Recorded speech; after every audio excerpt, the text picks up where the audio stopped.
What's up YouTube? This is Beware Target 1990 with another Magic Gathering deck I have, this is my Vampire deck I have. For my lands, I played 12 swamps, 12 mountains, so that's the equal total count of 24. And this is about 40.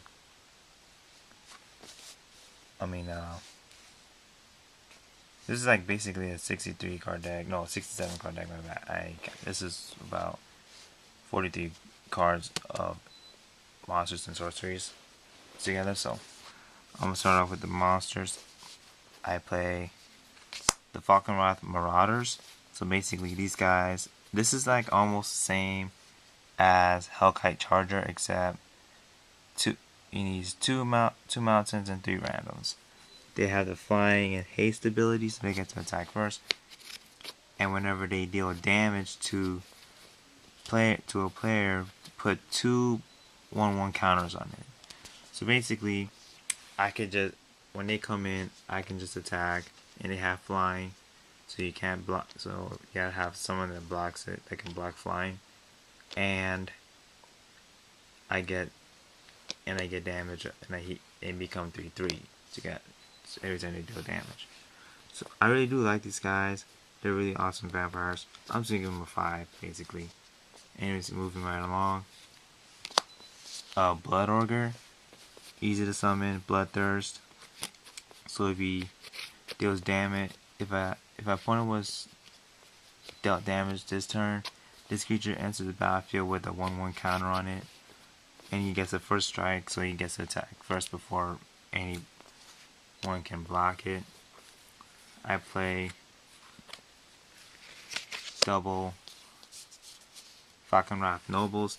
This is like one of my favorite lower vampires because it has flying, and whenever a Falkenrath Noble or another creature dies, target player loses a life and I gain a life. So that's like really amazing. So it's like basically kill him, you lose a life, I gain a life. I kill your monster, you lose life, I gain a life. So it's like a win-win situation for me with this guy. So I really do love Falkenrath Nobles.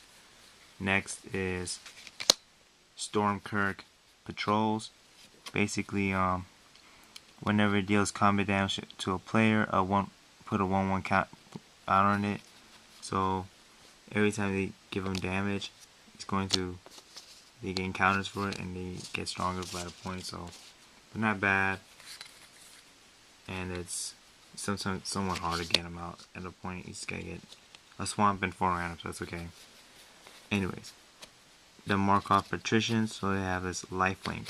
It's basically any damage dealt by this creature also causes me to gain that much life.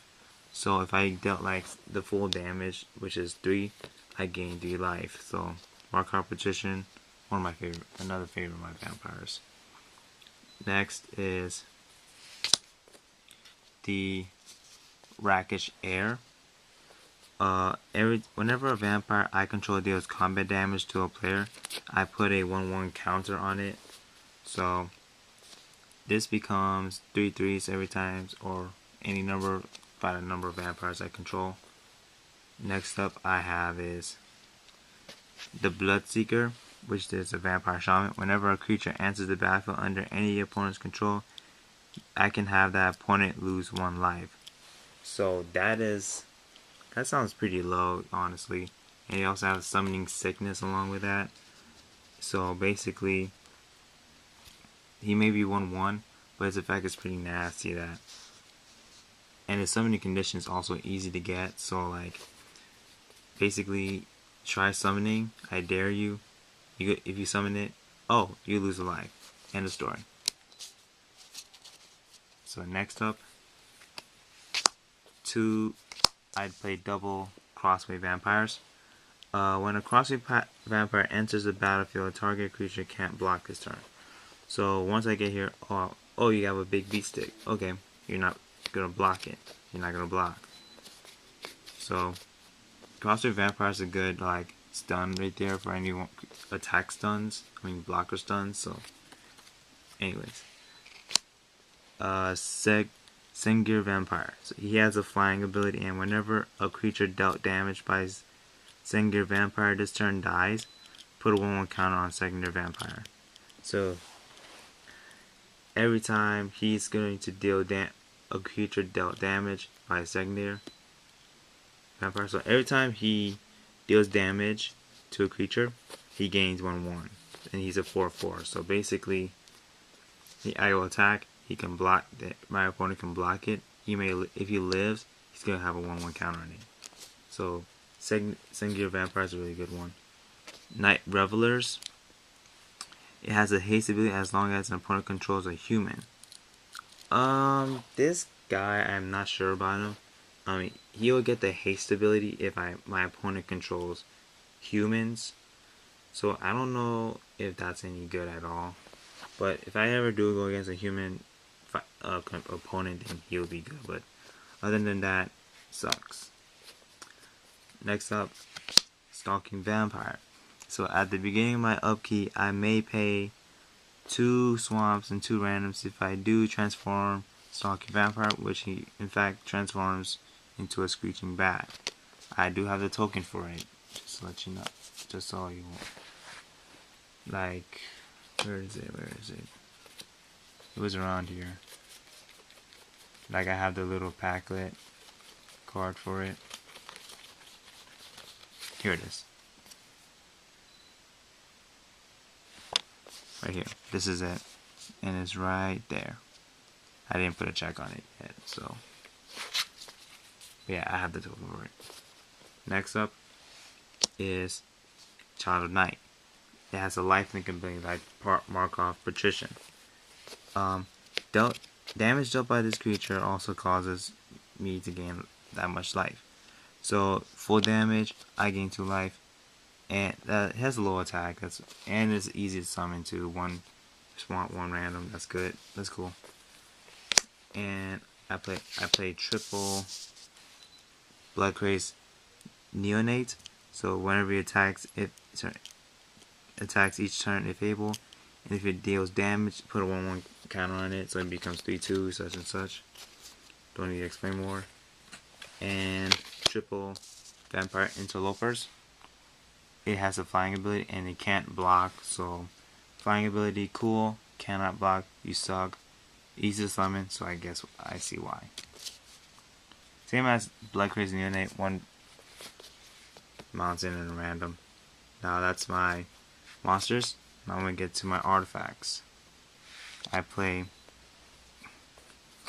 cobbled I only have 1 cobbled wings. The creature has the ability to fly, and if I pay 1 mana attached to the target creature I control, equip only as a sorcery. So yeah, not sure how to explain that. I play double Mask of Avician. It's also equipment. It gets 1/2 and it has hexproof. It can't be the target of spells or abilities my opponent controls. And equip if I pay 3 mana for it. And it's 2 random mana, same as the cobbled wings. So it's not hard. I play 1 Traveler's Amulet with 1 mana, and I pay 1. Sacrifice Traveler's Amulet, search your library for a basic land card, reveal it and put it in my hand, then shuffle my library. So this works very well. I get to search out and do some crazy stuff. Celador. It's a Celador. It's a artifact. Pay 2 mana to activate it, and then you got 3 mana with tapping it. Target player puts the bottom card of his or her library onto his or her graveyard. If it's a creature card, I get to get a 2/2 black zombie creature token onto the battlefield. So that basically gives me some good defense if I have for any use. Now that's my artifacts. Now sorceries. Fireball. So I basically Fireball costs 1 mana more to cast for each target beyond the first, and it deals damage for divided even rounded down among any number of target creatures and/or players. Next, Tectonic Rift. Destroy target land. Creatures without flying cannot block this turn. Next up for sorcery is Traitor's Blood. I get to gain control of target creature until end of turn. Untap it. It gains trample and haste until end of turn. So if I get my opponent's big beat stick and I get hit for game, basically. Another sorcery is Night Terrors. I play double of these. Target player reveals his or her hand. I get to choose a non-land card from it, and I banish it, exile it. So that's a really nasty card, I'm not gonna lie to you. And Diabolic Tutor. I search my library for a card and put that card in my hand and then shuffle my deck. So not a bad sorcery, I'm not gonna lie. So that's my sorceries. Now my instants, I play double Vampiric Fury. Vampire creature I control get 2/0 counters and gain first strike until end of turn. Very useful. If I have weakling vampires, like some of them I have. I play double Tribute to Hunger. My target opponent sacrifices a creature. I gain life equal to that creature's toughness. So this is defense, I'm gonna guess. That's another instant. So that's my instance. Now my enchantments. I got Curse of Pierced Heart. If I enchant the player at the beginning of enchanted player's upkeep, so that means you have to untap when you turns. You have to untap it when you go back. Curse of the Pierced Heart deals 1 damage to that player. So I'm not I have to look into that. I mean, if it's one, it says 1 damage. So, anyways, and Curse of Stalked Prey. Enchant player. Whenever a creature deals combat damage to the enchant player, put a 1/1 counter on that creature. So I'll put it on such and such, whatever. I have to read through that more. Next is Endless Ranks of the Dead. Enchantment at the beginning of my upkeep, put X 2/2 black zombie creature tokens onto the battlefield where X is half of the number of zombies I control. So, and round it down. So if I play, once I play that Celador, and I play this, give me a lot of zombie tokens. And last but not least, Gruesome Deformity. Enchanted creature has Intimidate. It can't be blocked except by artifact creatures and or creatures that share a color with it. So if I go, and since this is like fire, mountains and swamps, if I go against my opponent who has islands and such, you can't block it, and it has Intimidate. So basically, my monster's gonna get away with my opponent's stuff. So yeah, that's my whole vampire deck of Magic the Gathering, and honestly, I think you guys should join it because it has so much skill, and if you don't want to be fucking on that Yu-Gi-Oh shit and tour guide and all the other fucks. Yes, I know I'm cursing a lot because I'm starting to hate Yu-Gi-Oh right now because the new booster set, Order of Chaos, has basically got broken stuff in it. So I'll talk to you guys later. Hope you like my new segments of doing a Magic the Gathering now. I will do Yu-Gi-Oh stuff too, but right now I want to get off of that and do more to it. And sorry for not doing the first episode of season 3 of Meta Talk because I had so much school work to do. So I'll catch up on that. I'll try to keep you guys updated as much as I can.